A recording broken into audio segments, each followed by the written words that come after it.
মুখস্থ হয় কিন্তু মূল আমাদের আজকে আলোচনার বিষয় হচ্ছে প্যানেল কোডে 405 থেকে 409 পর্যন্ত যে সংজ্ঞার যে বিষয়গুলো ডেফিনেশন বা যে প্রত্যেকটার একদম মুখস্থ করে যাবেন হলের ভিতরে এক কথায় এই যে সময় আছে প্রতিদিন 2-3 করে লাগবে না আগামীকাল আপনাদের পরীক্ষা মাদক আইন থেকে যারা মাদক শেষ করছেন পুস্তক সহ মাদক পরীক্ষা হবে শুধু মাদক দ্রব্য নিয়ন্ত্রণ 2018 থেকে প্রশ্ন দেব আগামীকাল শুক্রবার।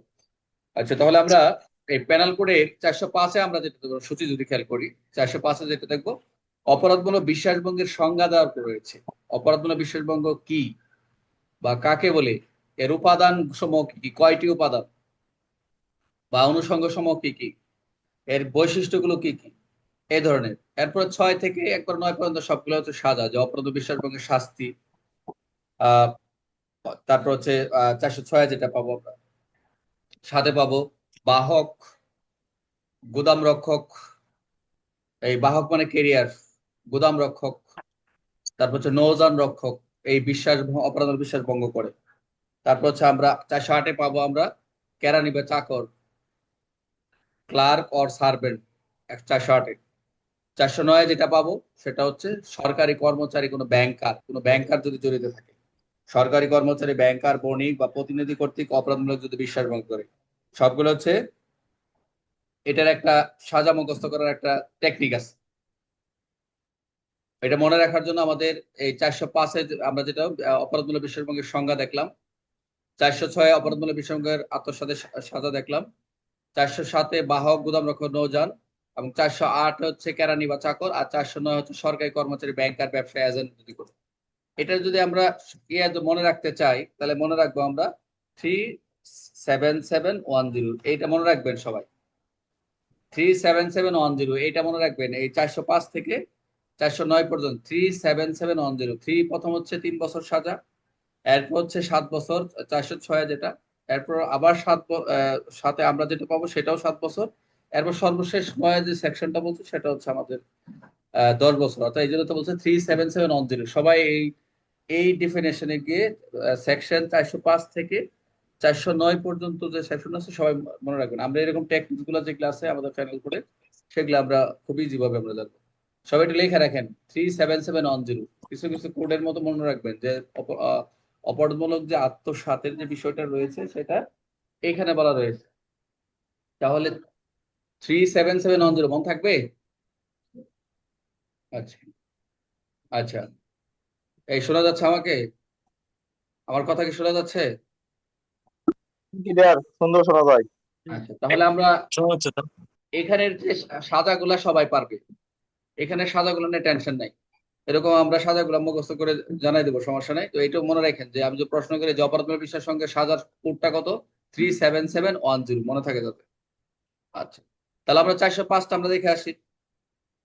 অপরাধমূলক বিশ্বাসভঙ্গ, what is criminal breach of trust, অর্থাৎ অপরাধমূলক বিশ্বাসভঙ্গ কি বা অপরাধমূলক বিশ্বাসভঙ্গের কাকে বলে বা অপরাধমূলক বিশ্বাসভঙ্গকে কিভাবে সংজ্ঞায়িত করা হয়েছে প্যানেল কোডে, এভাবে ঘুরে ঘুরে আসতে পারে।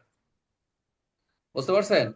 তাহলে অপরাধমূলক বিশ্বাসভঙ্গকে আমরা যদি দেখতে চাই, এটা মুখস্থ রাখবেন সবাই। এখান থেকে সামনে আরেকটা যে আমাদের যা আমরা পাবো প্রতারণা, এটার সাথে প্রতারণা সব প্যাচ লাগায়, আবার এই যে অসৎ বা আত্মসাৎ, এটা সব প্যাচ লাগায়। এগুলো কিন্তু পরীক্ষা পার্থক্য আসবে, সংজ্ঞা আসবে, উপাদান আসবে। এই জন্য এগুলো একটু ভালো করে মুখস্থ করে। তাহলে আমরা এখানে যে বিষয় পাবো অপরাধমূলক বিশ্বাসভঙ্গের যে বা সংজ্ঞাটা, এখানে যে মেন বই আপনারা দেখবেন, বলছে যে ব্যক্তি কোনো প্রকারে, আই রিপিট, যে ব্যক্তি কোনো প্রকারে সম্পত্তি, প্রপার্টি যে কোনো প্রকারে হতে পারে, যে ব্যক্তি কোনো প্রকারে কোনো সম্পত্তি বা সম্পত্তির উপর কর্তৃত্বের দায়িত্বপ্রাপ্ত, ইন্ট্রাস্টেড হয়। আমি আমি নাজমুল একটা দায়িত্ব দিলাম যে এখানে তুমি এই এই অফিসের তুমি মালিক, তোমাকে দায়িত্ব দেওয়া হলো, তোমার সম্পত্তির উপর ওই ইন্ট্রাস্টেড করা হলো, সম্পত্তির উপর কি বলা হয়? কর্তৃত্বের দায়িত্বপ্রাপ্ত, মানে যে কাজগুলো করবা এর উপর একটা কর্তৃত্ব দেওয়া হচ্ছে, ইন্ট্রাস্টেড করা হচ্ছে। এখন এই অসাধুভাবে সম্পত্তি আত্মসাৎ আপনি কি করলেন, দেওয়ার পর অসাধুভাবে সম্পত্তি আত্মসাৎ করে বা নিজের ব্যবহার রূপান্তর করে, ওইটাও কিন্তু আগে ওই কথাগুলো ছিল যে নিজের ব্যবহার রূপান্তর করবে। শুধু এটা না, এটা নিজেও ব্যবহার করবে, আগেরটাও কি, আগে প্রতারণার ক্ষেত্রে মনে হয় অন্য কাউকে পরিচিত করবে, অন্য কাউকে ব্যবহার করতে দেবে, এরকম করে কিছু। তো এখানে রূপান্তর করবে, অথবা যে পদ্ধতিতে দায়িত্ব পালন করতে দেওয়া হয়েছে সে সম্পর্কে কোনো আইনগত নির্দেশ বা প্রকাশ্য কিংবা পরোক্ষ চুক্তি লঙ্ঘন করে। অর্থাৎ আপনি যখন অপরাধমূলক বিশ্বাস, যখন আপনার এটা আসবে, কোনো তারা যে দায়িত্বটা দিল সে সম্পর্কে তাকে আইনগত কিন্তু নির্দেশনা, যে কোনো কাজের দায়িত্ব যখন দিবে তাকে তো অবশ্যই একটা নির্দেশ দেওয়া থাকবে বা নির্দেশনা কাজ করবে। এখন প্রকাশ্য হোক বা পরোক্ষ চুক্তিতে হোক, যদি সে লঙ্ঘন করে বা অসৎভাবে সে সম্পত্তি ব্যবহার করে, বন্টন করে, ইচ্ছাকৃত অন্য কাউকে করতে দেয়, মনোযোগ দেয়। এবং এটা শুধু এও না, সে কি করলো, সে নিজেও ব্যবহার করলো, অন্য কাউকে কি করলো, ব্যবহার করতে দিল, সে ব্যক্তি অপরাধমূলক বিশ্বাস ভঙ্গ করেছে বা আত্মসাৎ বা ক্রিমিনাল ব্রিচ অফ ট্রাস্ট বলেছে গণ্য হবে। অর্থাৎ অপরাধমূলক বিশ্বাস ভঙ্গ করেছে বলে। আমরা এগুলোর উপাদানগুলো দেখবো সামনে, নিচের দিকে এইটুকু আসতে থাকে। এখানে অনেকগুলো কথা আছে, এটা পরে মিনিমাম 5 বার লাগবে। তাহলে কি কি বললাম, এটা একটু কঠিন লাগতেছে, আমরা একটু সহজ করে দেবো সামনে। এখানে অপরাধমূলক বিশ্বাস ভঙ্গের, এখানে একবারে সহজ ভাবে যেটা লিখছি, এখানে সংক্ষিপ্ত ভাবে, যে কোনো ব্যক্তির নিকট বিশ্বাসের ভিত্তিতে অর্পিত বা সম্পত্তির উপর কর্তৃত্বকে অসৎভাবে এন্ট্রাস্টেড করে, যে অসৎভাবে সম্পত্তি আত্মসাৎ করে নিজের ব্যবহার করা আইন বা চুক্তি লঙ্ঘন করা, যেটা আপনাদের এখানে বলা রয়েছে আইনের নির্দেশ, নির্দেশ দেখবেন লিঙ্গ লঙ্ঘন করা বলা রয়েছে। এবং অসৎভাবে সম্পদ ব্যবহার করে ওরা ব্যবস্থাপনা করে, ইচ্ছাকৃত অন্য কাউকে ব্যবহার করা তত অনুমতি দেয়, যেটা আপনার মেন বই পাবেন। এখানে মিনিমাম পর্যন্ত উদাহরণ আছে। তাহলে সেই এই ব্যক্তি 405 ধারা শাস্তি, এটাও শর্ট করে দিচ্ছি, পিডিএফ এ আছে। আমরা যদি এটাকে এই ক্রিমিনাল অফ ব্রিচ ট্রাস্টে যদি আমরা আত্মসাৎকে যদি অপরাধ বিশ্বাসের মধ্যে দেখতে চাই, এটাকে যে উপাদানগুলো থাকতে হবে, এখানে মোটামুটি আমরা 4টা উপাদান পাবো। কি কি উপাদান? প্রথম হচ্ছে সম্পত্তি অর্পণ, এন্ট্রাস্টমেন্ট। মনোযোগ দেন, এই 4টা উপাদান আমরা, উপাদানগুলো মনে রাখলে পরীক্ষা হলে যদি আসে আমরা লিখতে পারবো, যেহেতু এখন ভাষ্য থেকে বিভিন্ন পরীক্ষায় আসতেছে। তাহলে সম্পত্তি অর্পণ, এন্ট্রাস্টমেন্ট, সম্পত্তি অর্পণে প্রথম হচ্ছে এটা থাকবে, প্রথমে কোনো সম্পত্তির নিয়ন্ত্রণের ক্ষমতা অভিযুক্তের কাছে অর্পিত হতে হবে। এটা কাবে সম্পত্তি অর্পণ করবে। উদাহরণটা কেমন? ব্যাংকে টাকা জমা রাখা, এজেন্টের কাছে টাকা পাঠানো, গুদাম রক্ষকের কাছে মাল রাখা, যে তুমি দায়িত্ব রাখছো, তোমার কাছে রাখছি, তুমি রাখো, এজেন্টের টাকা পাঠাও, এটা হচ্ছে সম্পত্তি অর্পণ হবে। অপরাধী সংগঠিত হওয়ার জন্য যে উপাদানগুলো লাগবে, পরীক্ষা আসতে পারে যে এই অপরাধমূলক বিশ্বাসভঙ্গ হতে হলে কোন কোন বিষয়ে উপাদানগুলো থাকতে হবে। সম্পত্তি অর্পণ, সম্পত্তির উপর বিশ্বাস ভিত্তিক দায়িত্ব 2 নাম্বার। সম্পত্তির উপর যে এই যে বিশ্বাসটা আছে, এই বিশ্বাস ভিত্তিক দায়িত্ব থাকবে, যেমন সব নির্দিষ্ট উদ্দেশ্যে নির্দিষ্ট শর্তে অভিযুক্তের কাছে রাখা হবে। ব্যবসায়ী কাজ হয়তো বিনিয়োগ করার জন্য টাকা রাখা হচ্ছে, এটা শর্তে, এই শর্ত।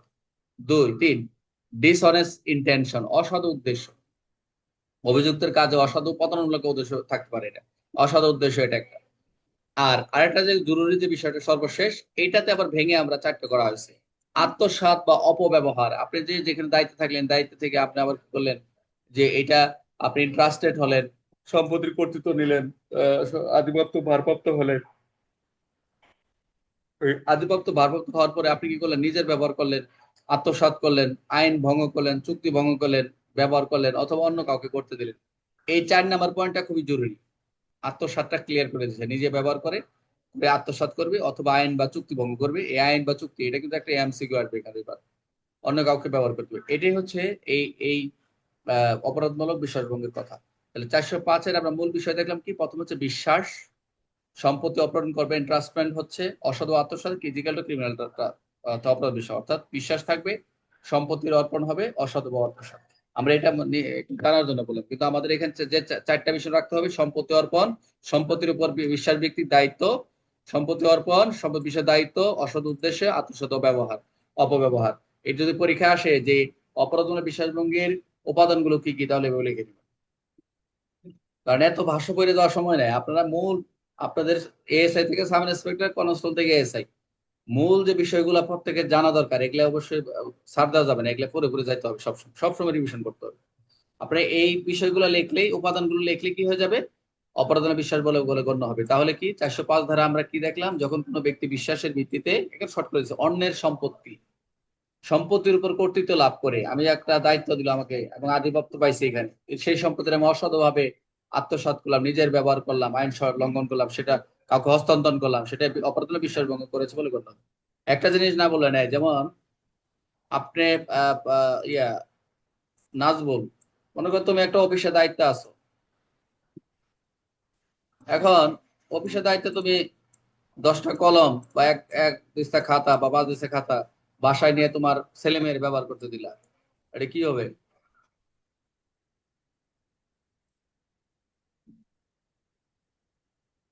হুম,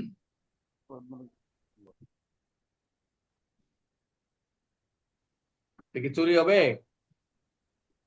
এটা অপরাধমূলক বিষয়। অপরাধজনক বিশ্বাসভঙ্গ। গুড, খেয়াল রাখতে হবে। এখন আমরা এই আপনাদের মেন বার উদাহরণগুলো যাই, এখানে প্রায় 6টা উদাহরণ আছে, আমরা একটু দেখি। বারবার বলতেছি মেন বার উদাহরণগুলো দেখবেন, বারবার রিপিট করতেছি আপনাদেরকে।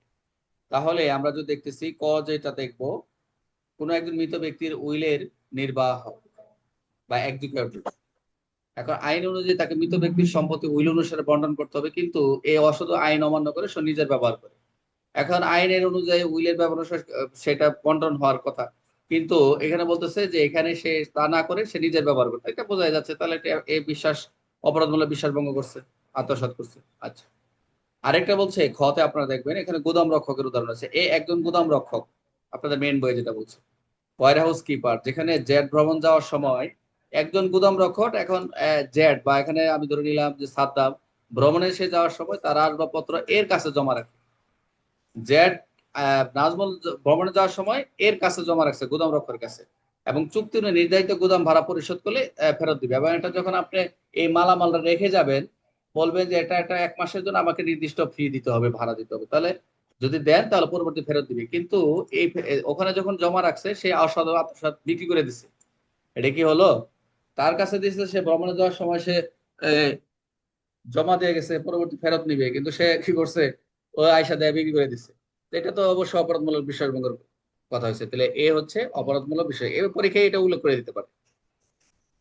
এই পরীক্ষায় এভাবে সরাসরি দিয়ে দিতে পারে যে একজন গুদাম রক্ষক এখান থেকে এই ফেরত দেবে, কিন্তু আসবাবপত্র বিক্রি করে দেয়। এই তালিম আছে, তালিম, তালিম আছে ক্লাসে? তালিম নাই না? আচ্ছা, সাদ্দাম আছে, সাদ্দাম?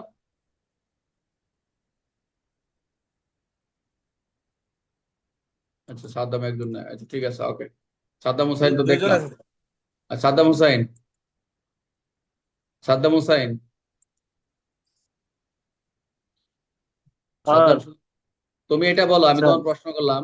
পরীক্ষা আসছে, মনে করো এ একজন গুদাম রক্ষক, জেট ভ্রমণে যাওয়ার সময় আসবাবপত্র জমা রাখে, চুক্তি অনুযায়ী নির্ধারিত গুদাম ভাড়া পরিশোধ করলে এই আসবাব ফেরত দেবে, কিন্তু আসবাবপত্র বিক্রি করে দেয়। এখন এই এর অপরাধ কি? এখন তুমি বলো, উত্তর কিভাবে লাগবে এটা? এটা স্যার এর অপরাধমূলক বিশ্বাসভঙ্গ স্যার। তাহলে শাস্তিটা কত হবে? শাস্তিটা অপরাধমূলক বিশ্বাসভঙ্গের শাস্তি স্যার 3 বছর। বুঝি নাই। গুদাম রক্ষকের শাস্তি কত হবে? 407-এ যাবে। আমরা আসতেছি, ওইটা যে ওইটা কিন্তু সূচিটা দেখাই নিছিলাম, খেয়াল করো নাই? আচ্ছা, আসতেছি। এখন আরেকটা উদাহরণ দেখো। এ ঢাকায় বসবাস করে, মনে করো তুমি ঢাকায় বসবাস করতেছো, এখন চট্টগ্রাম বসবাস করে। এ ঢাকায় বসবাস করে, জেড চট্টগ্রাম বসবাস করে, দুইজন দুই জায়গায়। এখন এ হলো জেড এর প্রতিনিধি, এ ঢাকায় বসবাস করে, জেড চট্টগ্রাম। এখন এ হলো জেড এর প্রতিনিধি, মানে জেড এর প্রতিনিধি এ, বা এজেন্ট যেটাই বলে। তাদের মধ্যে প্রকাশ্য পরোক্ষ চুক্তি হয়েছে যে জেড করতে এর নিকট প্রেরিত অর্থ অর্থ অনুসারে নির্দেশ অনুযায়ী বিনিয়োগ করতে হবে, এটা একটা চুক্তি অনুযায়ী। কিন্তু জেড এর কাছে 1 লক্ষ টাকা পাঠিয়ে নির্দেশ দেয় যে কোম্পানি শেয়ারে বিনিয়োগ করতে হবে, কিন্তু এই অসাধুভাবে নির্দেশ অমান্য করে সে টাকা নিজের বাসায় ব্যবহার করে দিচ্ছে। ডিরেক্টলি এক অপরাধ বলে বিশ্বাস করার কোনো কথা নাই। আচ্ছা, এখন উপরের উদাহরণ যদি এই অসাধু নয় বরং সৎ বিশ্বাসে গুড ফেথ মনে করে কোম্পানি শেয়ারের পূর্বে ব্যাংকে বা বেঙ্গলে শেয়ার কিনলে যে বেশি লাভ হবে সে অনুযায়ী যদি শেয়ার করলে, তাহলে এটা ক্ষতি হলেও দেওয়ানি মামলা সইড হতে পারে এটা। তবে এই অসাধুভাবে কাজ না করা বিশ্বাসভঙ্গ অপরাধ বিশ্বাস আত্মসাৎ করে নি, যদি এরকম হয় তাহলে সেটা তো বোঝাই যাবে। দেওয়ানি মামলা হয়তো। না আপনি কেন বিসমিল্লাহ কেন আপনি একজন, আচ্ছা একটু একটু একটু একটু একটু 2 মিনিট। আচ্ছা, তাহলে এ একজন রাজস্ব, একটু লাইনে থাকছো। এই ফ্যানটা দেখ আপাতত, এই 2 মিনিট, ক্লাসটা শেষ করে লাগা, লাইন অফ করে দিচ্ছি। এই ফ্যানটা দেখ, এই ফ্যানটা দেখ আপাতত। আচ্ছা, এখন এ এ একজন,